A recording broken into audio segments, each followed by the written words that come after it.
justru malah membuat manusia sering dilema akan kehidupan yang dijalaninya.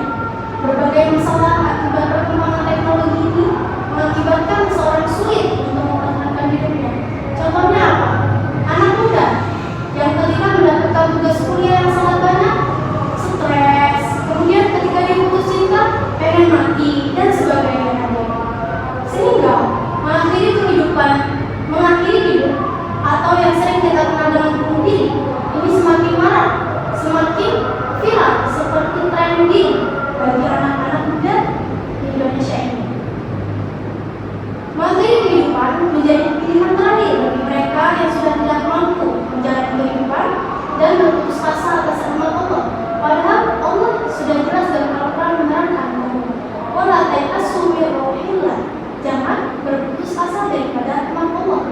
Dan perlu kita sadari bahwa dalam hakikatnya kehidupan itu tidak akan lepas daripada dan namanya ujian. Dan Allah sudah menerangkan juga dalam firman-Nya, la yukallifullahu nafsan illa wus'aha.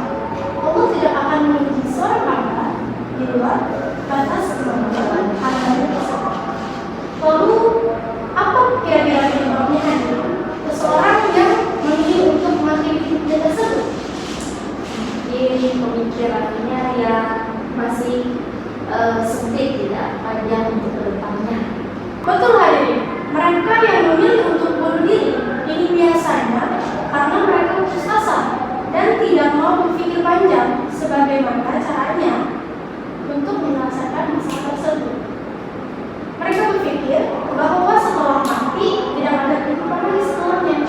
Padahal dalam Islam itu sudah jelas bahwa kehidupan abadi itu adalah kehidupan setelah kita mati. Dan dalam Islam, tindakan bunuh diri ini dianggap sebagai suatu perbuatan yang diharapkan dan dilarang oleh Allah Subhanahu wa Ta'ala. Karena prinsip-prinsip ajaran dalam Al-Quran telah tegas menyatakan bahwa nyawa manusia adalah anugerah yang sangat besar dari Allah Subhanahu wa Ta'ala.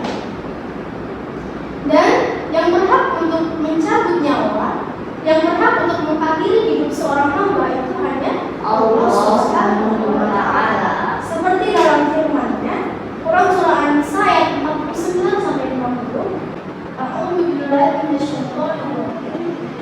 Ya ayyuhalladzina amanu la ta'kulu amwalakum bainakum bil batil, la ta'kulu amwalakum bainakum bil batil wa an takuna tijaratan 'ala taradin minkum wa la taqtulu anfusakum innallaha kana bikum rahima wa man yaf'al dhalika 'udwanan wa zulman fasawfa nuslihi naran wa kana dhalika 'ala Allahi yasira.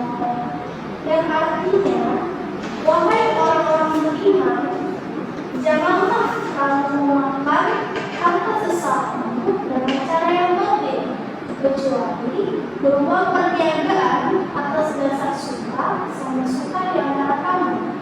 Dan janganlah kamu membunuh dirimu sendiri.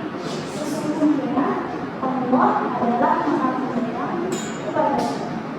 Siapa yang berbuat demikian dengan cara melanggar aturan dan berbuat zalim, kelak kami akan masukkan dia dalam neraka. Dan demikian itu adalah benda dari. Nah, dalam tafsir Ibnu Abbas dan juga Al-Azhar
yang bunuh diri, nggak ganggu orang lain. Kenapa Hadi? Ada yang tahu? Enggak. Nah, hadirin, jadi bunuh diri ini sama saja dengan kita tidak meyakini akan kebesaran Allah Subhanahu wa Ta'ala. Seakan-akan masalah yang kita hadapi itu lebih besar gitu daripada Allah Subhanahu wa Ta'ala. Padahal seperti yang kita ketahui, Allah Akbar itu tandanya Allah Maha Besar. Tidak ada yang lebih besar daripada kekuasaan Allah, daripada bantuan Allah atas masalah-masalah kita. Dan kita yakin kepada Allah ini sama saja dengan berputus asa daripada Allah Subhanahu wa Ta'ala. Hadirin rahimahullah, larangan akan bunuh diri ini ternyata tidak terdapat dalam Al-Quran saja, melainkan banyak terdapat dalam hadis-hadis Nabi Muhammad SAW. Salah satunya terdapat dalam suatu hadis riwayat Bukhari nomor 3204, yang mana dalam hadis tersebut Rasulullah menceritakan bahwasanya ada seorang sahabat yang ketika dia terluka, lalu dia tidak sabar dengan ujian tersebut dan dia mengambil pisau. Lalu apa yang terjadi? Dia memotong tangannya sendiri sampai dia kemudian meninggal.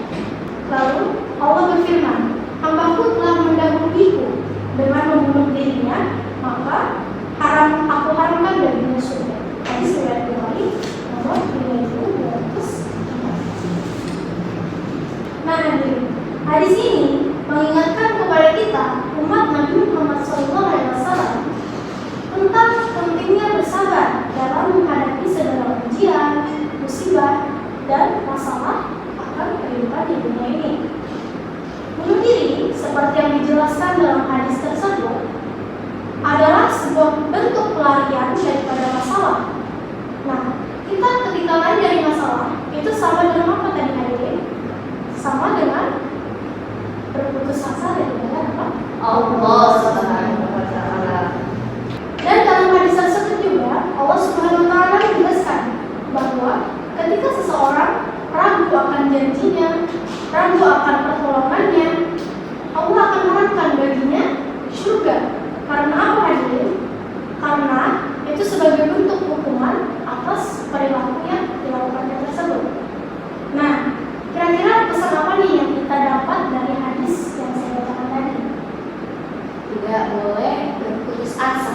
Baik, tidak boleh berputus Asa.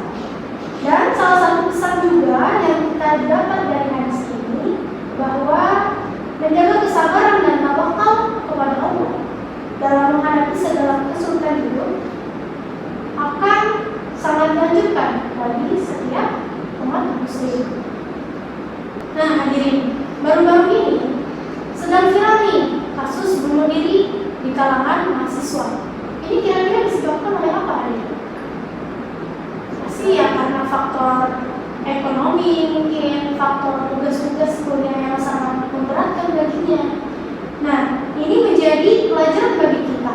Seberat apapun masalah yang kita hadapi, kita harus selalu yakin akan pertolongan Allah Subhanahu wa Ta'ala, karena kita kembali kepada ayat tadi, la yukallifullahu nafsan illa wus'aha. Hadirin rahimahullah, memang pada dasarnya kita sebagai makhluk Allah berikan ujian dengan tingkatan yang berbeda-beda. Masalah saya dengan masalah ibu-ibu pasti berbeda. Masalah ibu yang satu dengan ibu yang lainnya pasti berbeda juga. Maka dari itu kita juga tidak berhak hadirin untuk mencap mereka yang memilih untuk bunuh diri ini sebagai seseorang yang bermental lemah, lemah iman, lemah keyakinan kepada Allah. Memang benar, hanya saja mungkin mereka ini sudah memikirkan secara matang akan keputusannya tersebut, dan untuk bagaimana kehidupannya di akhirat itu adalah keputusan Allah Subhanahu wa Ta'ala. Hadirin rahimahullah. Nah, jadi dari kajian kita hari ini, kira-kira pelajaran apa nih yang dapat kita ambil dalam kehidupan sehari-hari? Yang pertama, Tidak boleh berputus asa atas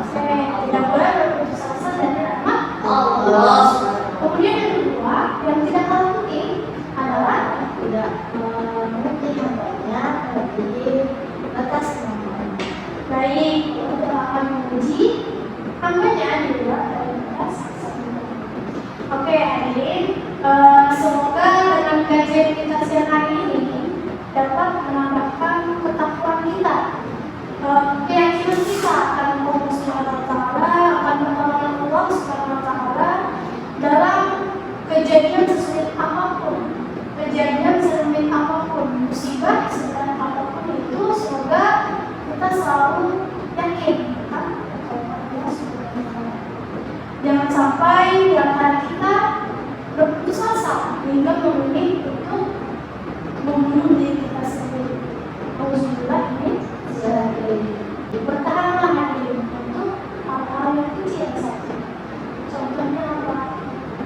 Misalnya malam ini mau makan seblak, misalnya. Contohnya anak-anak muda ya, mau makan seblak. Atau misalnya sore ini saya mau masak ayam goreng. Nah, itu contoh hal kecil lagi. Bertahanlah untuk itu saja. Jika memang masalah itu berat sekali, bertimpa untuk hal-hal kecil. Jadi